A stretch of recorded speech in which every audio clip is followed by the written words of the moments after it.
దానికోసం ప్రయత్నిస్తున్నాం అంతే. వాళ్ళు మమ్మల్ని ఆశీర్వదించాలి. పత్రికలు అంటే చాలా గౌరవం నాకు. అలాంటి గౌరవం ఈ రోజున ఏమిటిది అనే నాలో నాకు ఒక డౌట్, క్వశ్చన్ మార్క్ వచ్చేలాగా ఈ రోజున ఈ హెడ్డింగ్స్ అనేది చాలా బాధాకరంగా ఉన్నాయి.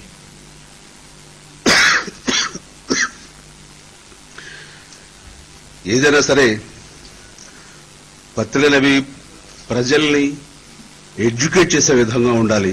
మాకు ఏదైనా ఉంటే మంచి వైపు మేము వెళ్లేలాగా మాకు హెచ్చరిక చేసేలా ఉండాలి. అంతేగాని వెటకారం చేసేలాగను, ఎద్దేవా చేసేలాగను అలా ఉండి మమ్మల్ని కించపరిచేలా ఉంటే మాలో ఆ జోష్ తగ్గిపోతుంటుంది. ఆ జోష్ మాకు కావాలి. ఎక్కడిస్తున్నారు మాకు? మీకంటే ఒక పర్సనల్ ఎజెండాలు ఉన్నాయి.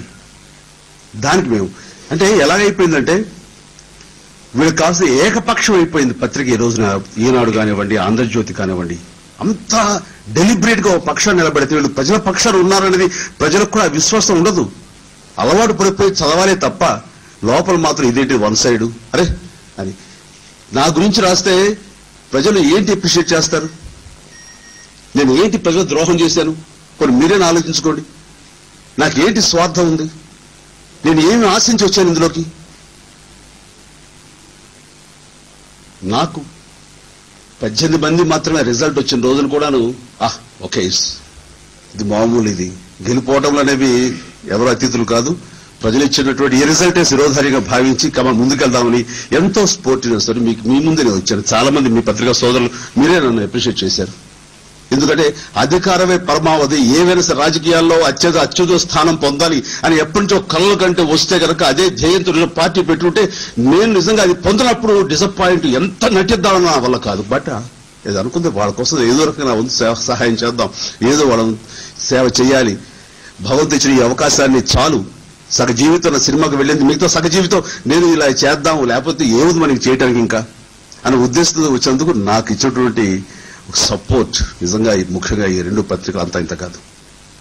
ఏమండి, మీరు పత్రికలతోటి చాలా ఇదిగా ఉండాలండి, వాళ్ళతోటి లైజన్ ఉండాలి, వాళ్ళతో అంటుంటే నాకు అర్థం కావట్లేదు. అంటే ఏంటి, ఎలా ఉండాలో తెలియట్లేదు, నాకు చేత కావట్లేదు. అలా ఉంటే ఇలా రాయరండి అంటున్నారు. ఉంటే మాత్రం రాస్తారండి. వాళ్ళ ఎయిమ్స్, వాళ్ళ లక్ష్యాలు వేరేగా ఉన్నప్పుడు వాళ్ళు ఖచ్చితంగా రాసి తీరుతారు. అందుకని నేను నా చిత్తశుద్ధితో వెళ్తూనే ఉంటాను. ఈ మార్గంలో నిజంగా మమ్మల్ని ఎవరైనా సరే ఎంకరేజ్ చేసే సరే సంతోషం. ఎంకరేజ్ చేయకుండా ఇదే విధంగా నిర్వీర్యం చేద్దాం, ఈ పార్టీ లేకుండా చేద్దాం అని అనుకుంటే గనక ఆల్ రైట్, మాకు ప్రజలు ఉన్నారు, వాళ్ళ యొక్క మద్దతు చాలు, వాళ్ళ హృదయాల స్పేసే చాలు. ఈ రోజున పార్టీ జెండా పీకేద్దాం అంటున్నారు.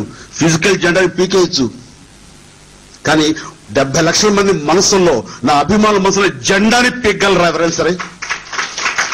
వాళ్ళ మనసులో ఉన్న 30 సంవత్సరాలు బట్టి నా మీద అభిమానాన్ని తీసేయగలరా, తుడిచేయగలరా, తుదమట్టించగలరా? వాళ్ళ కాదు.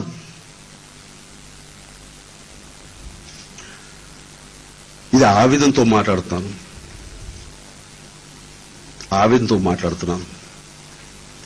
ఏదైనా సరే ప్రజల్లోకి వెళ్ళి వాళ్ళకి జోష్ ఇవ్వాలి, వాళ్ళకి ఉత్సాహం ఇవ్వాలి. దానికోసం ఇది మన బాధ్యత. ప్రజా సమస్యల పట్ల మనం స్పందించడంతో పాటు, ఆ సమస్యల పరిష్కార మార్గంగా మనం వెళ్ళడంతో పాటు, మన కేడర్ను కూడా మనం మంచి ఉత్సాహం ఇవ్వాలి. దానికి అన్ని విధాలుగా ఉపయోగపడుతుంది అని చెప్పేసి అనుకున్న దాంట్లో వెళ్తున్నాం, స్టెప్ బై స్టెప్ వేస్తున్నాం. కానీ ఇది వెంటనే ఇది ఇంక్యుబేటర్లో, అంటే అప్పుడే పుట్టిన బిడ్డని చంపేయాలి అన్న ధోరణిలో అంత పంతం, అంత పట్టింపు. నేను ఏం ద్రోహం చేశాను? నాకు అదే అర్థం కావట్లేదు. అరే, అసెంబ్లీలో ఒక హుందాతనం తీసుకురావాలి, ఒక గౌరవం తీసుకురావాలి, ఒక వ్యత్యాసంగా ఉండాలి, అన్బయాస్డ్ గా ఉండాలి, ప్రజల పక్షాన్ని తప్ప మనం ఏ ఒకరి పక్షాన కాదు. ప్రతిపక్షం అంటే ఒక మనం వాళ్ళు ఎద్దేవా చేయడం, ఏమన్నా సరే